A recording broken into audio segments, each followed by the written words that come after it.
Muchas gracias, señor presidente. Bueno, y como costumbre, recibe la medalla de reconocimiento por su participación en la conferencia de manos del presidente del Tribunal Constitucional de Chile, don Carlos Carmona.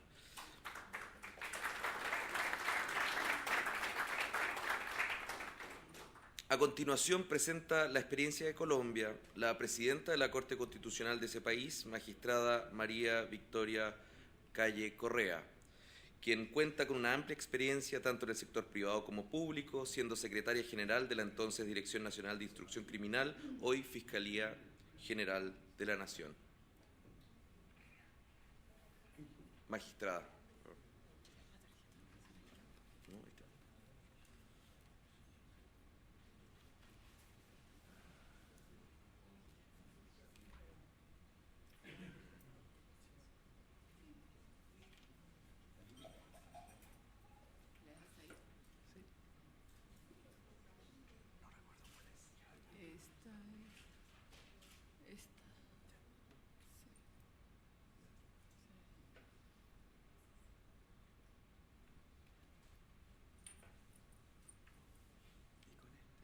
Yo lo voy a pasar de aquí. Sí, me parece mejor. Pero, ¿no me está proyectando allá o sí? Ah, sí. Listo, Juan.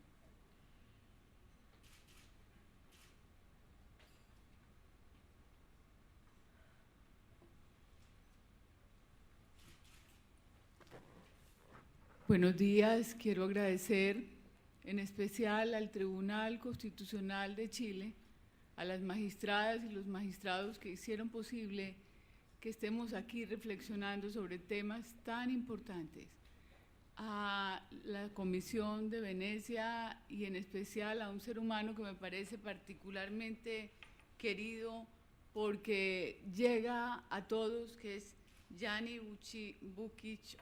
De verdad es un ser humano maravilloso. A todos los magistrados de la Corte Interamericana de Derechos Humanos, a los magistrados de la Corte Europea, a las magistradas y magistrados que han venido de tantos lugares, a quienes nos acompañan, académicos y personas que han estado alrededor, también invisibilizadas, ayudando a que sea posible este evento. A nuestro embajador, Mauricio Echeverry, es el embajador en Colombia, en Chile de Colombia. Es una persona con una gran trayectoria y a quien también queremos mucho.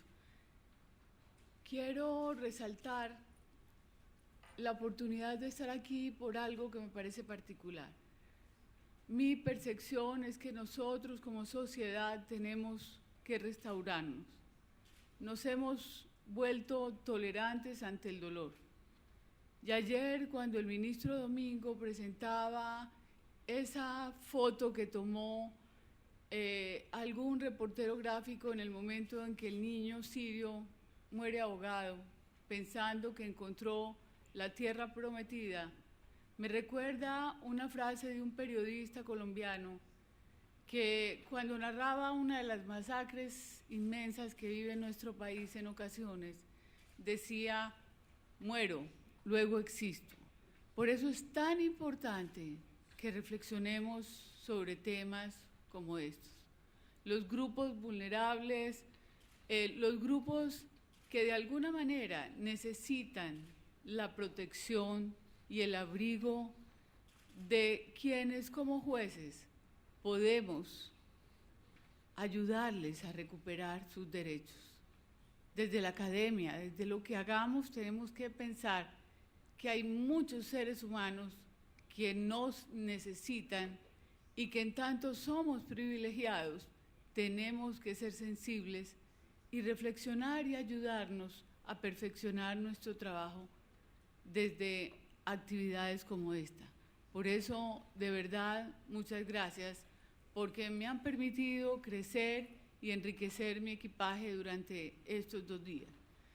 Se me propuso que participara en la mesa de discapacidad y que contara de alguna manera la experiencia colombiana sobre este tema. Y por eso planteé que una sociedad democrática tiene que tener capacidad para incluir. Desde 1991 en Colombia se incluyó en la Constitución, en el texto constitucional, la protección de las personas con discapacidad. Y no se incluyó como si fuera simplemente un deber o como un acto bondadoso o simplemente para que estuviera allí. Es que la concepción de nuestra Constitución parte de la base de que si no se establecía allí un mandato de protección a las personas con discapacidad, no podríamos apostar a la construcción de una sociedad democrática, participativa y, sobre todo, fundada en el respeto por la dignidad humana. Para nosotros era lo más importante. Pero en ese sendero por recorrer, sabíamos que simplemente por tratar de construir una sociedad en esos términos, la realidad imperante no iba a cambiar de un momento a otro. No iba a cambiar porque eran décadas de exclusión, de marginamiento de seres humanos con discapacidad que nadie había tomado en cuenta y que tampoco habían sido visibilizados. Por eso fue necesario, de alguna manera, presentar proyectos de ley en democracia para que allí discutidos pudieran tener otras posibilidades de abrigo y respuesta para las personas con discapacidad. Fue necesario desde la actividad administrativa adecuar los canales y las vías para que las personas tuviesen accesibilidad a lugares públicos que antes ni siquiera podían visitar. Y poco a poco, en esa senda y en ese camino por recorrer, el juez constitucional fue dando respuestas que al principio eran una forma de asomarse al abrigo, pero que de pronto fue incluyendo herramientas conceptuales, metodológicas, herramientas analíticas, dogmáticas, que nos sirvieron como jueces constitucionales para dar unas respuestas mucho más justas y muchas más acertadas a las necesidades. Y desde el principio, entendiendo que una decisión por sí sola no tendría la capacidad de transformar una sociedad que se había empeñado en discriminar e invisibilizar, simplemente nos fuimos acercando a la justificación de todo nuestro quehacer, que es básicamente la dignidad humana, porque la Constitución no es más que una declaración de dignidad humana. Entonces, nosotros como jueces fuimos incorporando las ideas a nuestras sentencias, y una que me parece de gran relevancia, porque he oído aquí que hay derechos de primera y segunda generación, es básicamente decirles que en Colombia desde 1992 nosotros creemos que todos los derechos tienen connotación prestacional y no prestacional, y que por lo tanto pueden ser judicializados, absolutamente todos, y que no necesitamos la intervención en democracia del poder político o del poder administrativo para que esos derechos sean judicializados. Todos los derechos tienen una connotación prestacional y no prestacional, porque si ustedes miran los derechos de libertad, simplemente un sindicalista, un defensor de derechos humanos, tendrá que caminar por la vida con guardaespaldas a menudo. Y ello, para el Estado, tiene una gran connotación. Nosotros tuvimos un magistrado inmenso que se llamaba Carlos Gaviria Díaz, que muchos conocen, y ese magistrado tenía 12 guardaespaldas. Entonces, he ahí un ejemplo que los derechos de libertad también cuestan y tienen connotaciones prestacionales. En cambio, por ejemplo, no vertir agua a los ríos es simplemente un deber de abstención que no tiene una connotación prestacional y sin embargo está conectado con el derecho al agua. Es decir, que desde nuestras primeras sentencias y desde el inicio de la jurisdicción constitucional nosotros abandonamos esa clasificación y empezamos a judicializar los derechos en una primera sentencia que me parece de gran importancia porque se dijo que siempre que se fuera a despedir en la administración pública y eso evolucionó a la privada, debía darse una carga argumentativa razonable más fuerte que el despido de un ciudadano común.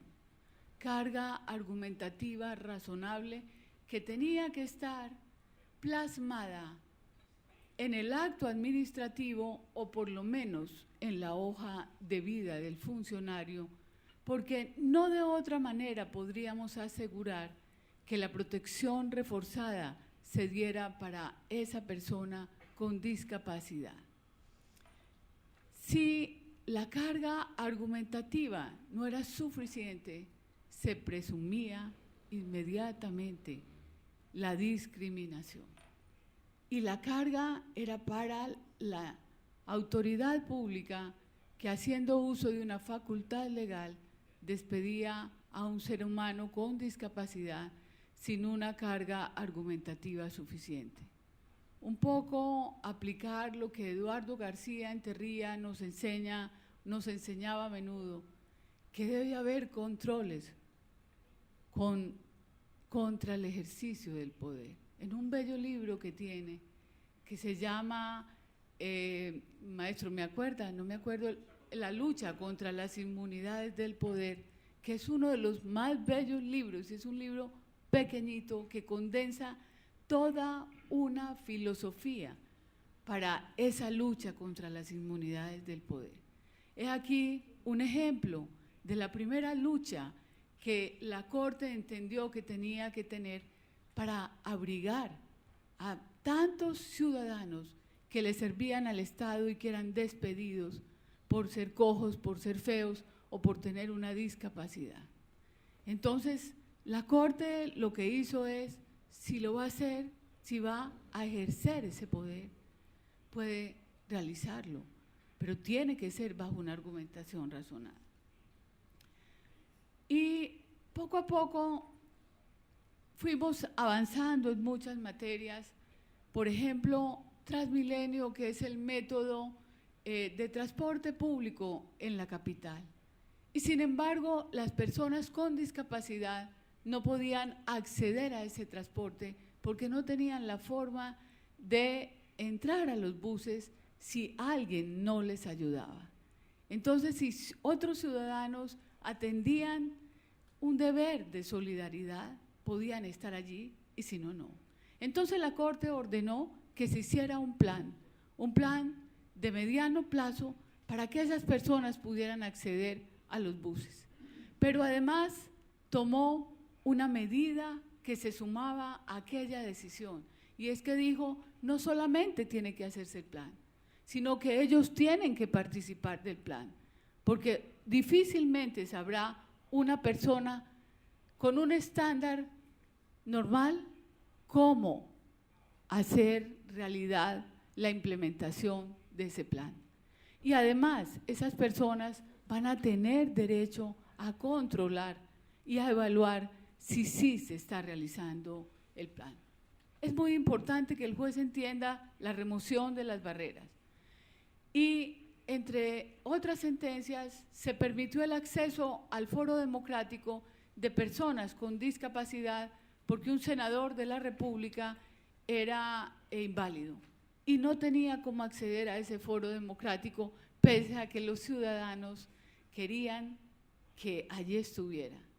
Parecen cosas simples, pero fueron avances en la jurisprudencia que quizás están resueltos en países europeos y otros países, pero en Latinoamérica en ese momento, 1992, aún no era posible soñar una vida con inclusión.